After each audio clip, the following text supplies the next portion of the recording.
بسم الله الرحمن الرحیم. دوستانو په اے اف سمارټ ټیکنالوژي یوټیوب چینل کې تاسو ته ښه راغلاست وایم.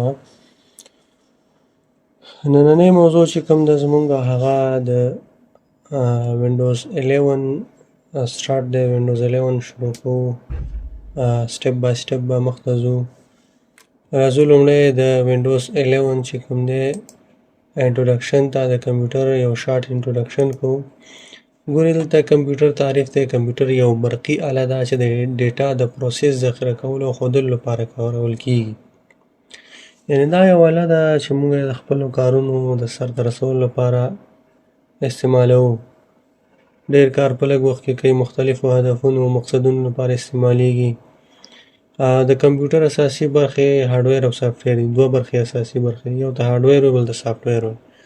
هارډویر د کمپیوټر فزیکي برخه ته وایي چې په لاس لمس کېږي او سترګو لیدل کېږي، لکه موس، کیبورډ، سی پي یو.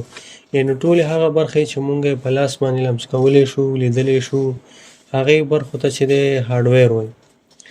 دویم سافټویر د کمپیوټر هغه برخې ته وایي چې نه لمس کېږي او په سترګو لیدل کېږي، یعنې په لاس باندې نه لمس کېږي، فزیکي شتون نه لري. نو دې برخې ته یې سافټویر وایي، لکه وینډوز، افیس او نور پروګرامونه او سافټویرونه چې څومره دي دې ټولو ته چې دی سافټویر وایي. اوس راځو د وینډوز تعریف ته. وینډوز سیسټم سافټویر دی چې د هارډویر او سافټویر ترمنځ اړیکه جوړوي، د کار کولو چاپیریال برابروي. وینډوز خپله یو سیسټم سافټویر دی. سافټویرونه په دوه ډوله دي، یو ته وایي اپلیکیشن سافټویر، بل ته وایي سیسټم سافټویر. اپلیکیشن سافټویر هغه سافټویر دی چې یوزر لخوا انسټالیږي او د خپل ضرورت په اساس یې انسټالوي، هغې ته اپلیکیشن سافټویر وایي. سیسټم سافټویر هغه سافټویر دی چې خپله کله وینډوز انسټالوي یا سیسټم د چلولو لپاره چې دی رامنځته کېږي، یا د هارډویر او سافټویر ترمنځ اړیکه جوړوي، دې ته سیسټم سافټویر وایي. سیسټم سافټویر کې چې دی وینډوز راتلی شي، او په اپلیکیشن سافټویر کې چې دی نور سافټویرونه لکه مثال افیس پروګرام، ورډ، اکسل، پاور پوینټ، فوټوشاپ، کورل ډرا، دغه شیانو ته سیسټم اپلیکیشن سافټویر وایي. اوس راځو مونږ به وینډوز 11 شروع کوو. د انسټال لپاره چې کومو شیانو ته ضرورت دی، وینډوز 11 چې دی تاسو انسټالوئ باید لږ تر لږه 1 ګیګا هرټز پروسیسر یا سی پي یو ولرئ. پروسیسر چې ورته سنټرال پروسیسینګ یونټ. ریم باید 4 جی بي وي، که پورته وي خو لا ښه دی. 4 نه باید کم نه وي، ځکه بیا صحیح نه چلیږي. سټوریج یا هارډ ډسک چې دی ستاسې باید 4 جی بي فری هارډ ډسک ولرئ، تر څو پکې وینډوز انسټال شي. نو دغه شیانو ته ضرورت دی تر څو تاسې وینډوز انسټال کړئ. او د وینډوز د یو اس بي بوټ کولو او ورسره چې دی د وینډوز د انسټالیشن طریقه مکمل تاسو ته ښودلې ده. د ویډیوګانې دواړه چې دی د یوټیوب چینل کې شته دی، که تاسې نه پوهېږئ ورباندې هغه ویډیو وګورئ. هم د بوټ کولو طریقه به مو یادې شي، هم د وینډوز د انسټالولو طریقه. اوس راځو لومړی چې کوم دی د کمپیوټر د ډیسکټاپ نه به شروع کوو انشاءالله، او د دې انټروډکشن ته راځو. تاسې چې دغه کومه ساحه ګورئ دا ما سلیکټ کړه مکمل، دې ساحې ته چې ډیسکټاپ وایي. ډیسکټاپ په دې کې چې دغه کوم عکسونه یا آیکن یا نښې تاسې ګورئ ته آیکنز وایي، آیکنز. او دا لاندې چې کومه سپینه پټه ښکاري د لیفټ سایډ نه واخله تر رایټ سایډه پورې، دې ټولې ته چې دی ټاسک بار وایي. بیا په دې کې چې دی دلته دې ساحې ته نوټیفیکیشن ایریا وایي، چې په دې نوټیفیکیشن ایریا کې موږ ته اکشن سنټر دی، نوټیفیکیشن موږ ته ښیي. همدارنګه چې دی ډیټ اینډ ټایم دی، همدارنګه لینګویج دی، والیوم دی، نیټورک دی. دا شیان چې دی دلته موږ ته شو کېږي. دې ساحې ته چې دی دلته موږ سره دا سټارټ مینو ده، دې یو بټن ته سټارټ مینو وایي.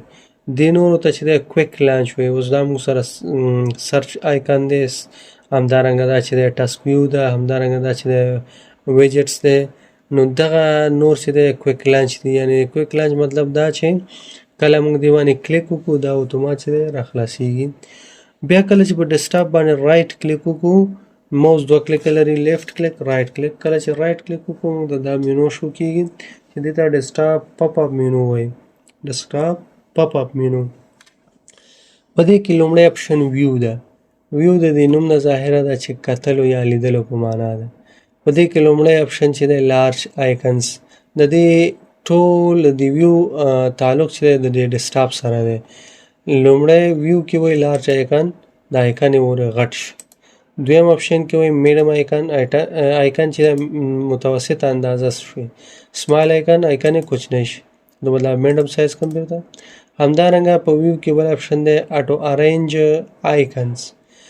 دا څه کار کوي؟ که چېرته اوس مونږ دا یو آیکن دې خوا راوړو، ګوره دې خوا نه راځي، مثال زه غواړم دا رایټ سایډ ته بل ځای ته خپل د خوښې ځای ته ویسم نه ځي. که دا آیکن اټو ارینج آیکنز دا ټیک مارک لرې کړو، اوس ته کولی شي دا د خپل خوښې ساحه کې کېږدي، کوم ځای کې چې دې خوښ وي هغلته کېږده.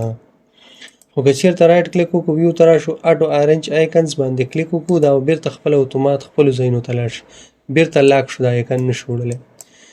بل اپشن چې دی الاین آیکنز ټو ګریډ، دا څه کار کوي؟ ګوره اټو ارینج چې دی آیکن یې لیفټ سایډ ته اتومات برابروي، او دا چې دی په لینونو کې برابروي. دې لپاره زه د دواړو نه ټیک مارک لرې کوم، ځکه که د اټو ارینج ته ټیک مارک لګېدلی بیا هم کار نه کوي، نو زه راځم د دې نه هم ټیک مارک لرې کوم او د الاین آیکن ټو ګریډ نه ټیک مارک لرې کوم. تاسې پوهېږم. ګوره زه راځم دا آیکن دلته ږدم، دا آیکن د خپل خوښې ساحه کې ږدم، دا دلته ږدم. همدارنګه مثال دا دلته ږدم، فرضاً دا آیکن زه دلته ږدم.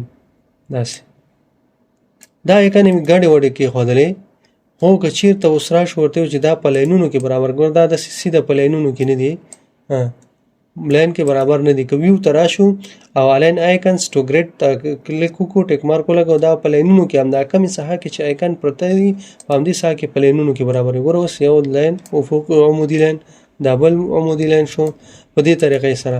او که چېرته ورته ووایو چې نه الاین اټو ارینج آیکنز، دا به بیرته خپلو ځایونو ته لاړ شي.